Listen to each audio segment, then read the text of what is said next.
Bună ziua, dragi prieteni! Sunt Olga și vă spun bine ați venit la Secretele Grădinarului. Astăzi vom vorbi despre cenușă și cum putem să o folosim în grădinile noastre. Cenușa este un îngrășământ natural foarte bogat în multe micro și macro elemente, printre care calciu 40-75%, potasiu până la 13% și fosfor până la 7%. Aceste concentrații depind de materie primă pe care am folosit-o pentru obținerea cenușei. Cenușa a fost folosită încă de bunicii noștri pentru fertilizarea solului.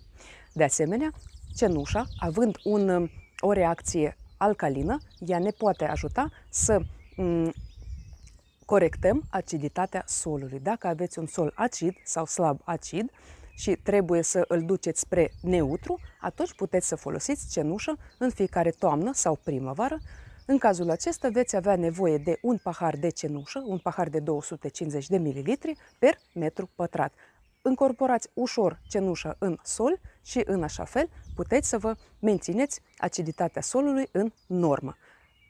Cenușa se folosește în loc de dolomită sau în loc de var. În cazul acesta nu va mai fi nevoie de aceste substanțe ca să le folosiți pentru corectarea acidității solului. Dacă doriți să folosiți cenușă pentru fertilizarea plantelor, de exemplu pentru un aport de fosfor sau potasiu, atunci și solul dumneavoastră este alcalin sau neutru, iar plantele care urmează să fie fertilizate sunt iubitoare de sol neutru sau slab acid, în cazul acesta cenușa nu se folosește în starea ei pură. Vom avea nevoie de o soluție pe bază de apă cu cenușă. Vom avea nevoie de un pahar de cenușă, un pahar de 250 de ml la 10 litri de apă. Se amestecă bine, apă să fie călduță sau fierbinte, se amestecă bine și se lasă așa peste noapte sau timp de 24 de ore. Și pe urmă putem folosi acea soluție, iar toată cenușa care va rămâne la fundul găleții, ea nu se va folosi.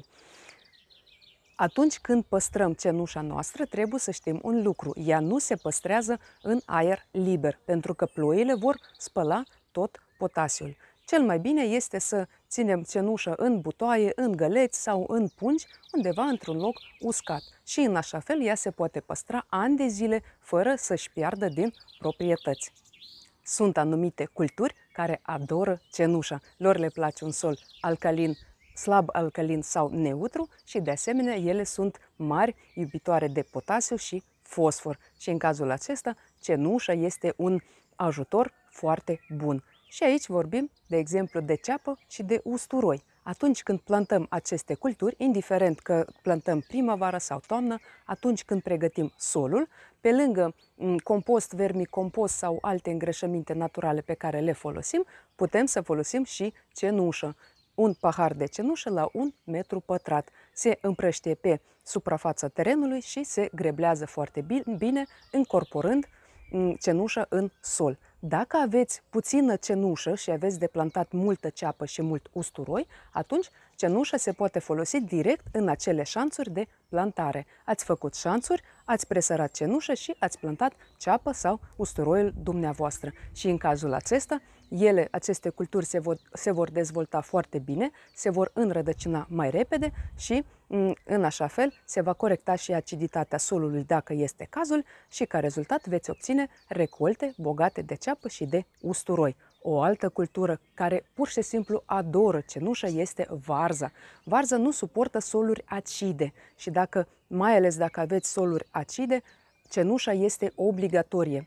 Folosirea acesteia este obligatorie. La plantarea verzei, solul se pregătește din timp, se încorporează cenușă în sol, de asemenea un pahar de cenușă per metru pătrat sau putem adăuga cenușă la groapă de plantare. În cazul acesta va fi de ajuns o lingură de cenușă per groapă de plantare, amestecăm cu pământ și plantăm varza noastră. Iar varza ne va mulțumi cu căpățână mare și ea va fi sănătoasă și va crește repede. Dacă varza crește în soluri acide, ea se dezvoltă foarte greu formează căpățână și se poate îmbolnăvi de hernie. Este o boală foarte frecventă întâlnită la varză și ea este foarte periculoasă. Tocmai de aceea să nu uităm că atunci când cultivăm varză, aceasta trebuie să revină pe aceeași parcelă după 5 ani. pentru că în așa fel noi o vom proteja de această boală specifică acestei culturi. Cenușa se mai poate folosi și la culturi rădăcinoase, de exemplu la morcov și la sfeclă. Înainte de plantare, pregătim terenul, adăugăm cenușă, greblăm, incorporăm cenușă în sol și atunci aceste culturi vor forma rădăcini puternice și foarte mari și recolta pe care o vom obține va fi foarte bogată. Și iată, de foarte multe ori sunt întrebată de ce sfecla nu are gust, de ce ea nu este dulce, de ce ea nu are gust sau are un gust amărui. Pentru că ei nu îi lipsesc anumite micro și macroelemente care se găsesc în cenușă. Și dacă veți folosi cenușa la plantarea, la semănarea sfeclei, veți obține recolte bogate de sfeclă dulce. O altă cultură care se va simți bine dacă folosim cenușă este cartoful. Dacă plantăm cartofii, putem presăra cenușă în groapă sau în șanțul de plantare și cartoful se va simți mult mai bine pentru că va primi fosfor și potasiu. Cenușa se mai poate folosi în cazul în care roșiile sau ardeii suferă de carență de calciu. Cu siguranță este mai bine să folosim cenușă în acest scop înainte ca problema să apară. Ce înseamnă carență de calciu? Carență de calciu este atunci când planta, din anumite motive, nu are acces sau nu primește calciu. Ori solul este sărac în calciu, ori calciul care este în pământ nu este accesibil plantelor. În cazul acesta ne va ajuta cenușa, însă nu mai putem folosi cenușa în starea ei pură sau nu putem folosi acele soluții pe bază de apă cu cenușă, pentru că în cazul acesta potasiul care este în cenușă poate bloca calciu și problema se poate agrava. În cazul acesta vom folosi o altă soluție pe bază de cenușă, oțet și apă. Luăm un pahar de cenușă, îl golim într-o găleată de 10 litri, completăm cu 5 litri de apă și începem să adăugăm oțetul. Oțetul pe care îl adăugăm, cantitatea acestuia poate fi între un pahar și 2-3 pahare, în funcție de cenușă pe care o aveți dumneavoastră. Cum vă dați seama că este de ajuns acea cantitate de oțet pe care ați folosit-o?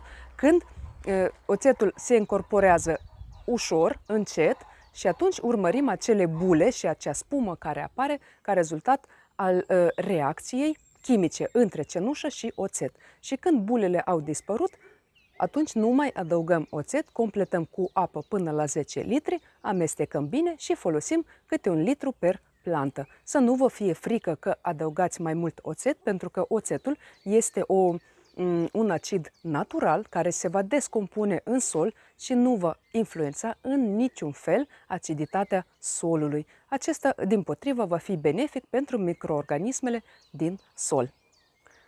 Cenușa, de asemenea, se poate folosi ca un dezinfectant. De exemplu, dacă avem cartofi mari și dorim să-i plantăm, putem să-i tăiem în câteva bucăți și acele tăieturi le presărăm cu cenușă. În așa fel, aceste tăieturi vor fi dezinfectate, se vor cicatriza mai repede și vor proteja bulbul împotriva patogenilor care îl pot ataca atunci când îl plantăm în sol. De asemenea, dacă dorim să cultivăm ceapă verde din ceapă uscată de anul trecut, atunci tăiem vârful cepei și pur și simplu o presărăm cu cenușă. Și în așa fel, acea tăitură pe care am făcut-o, de asemenea, va fi protejată împotriva patogenilor.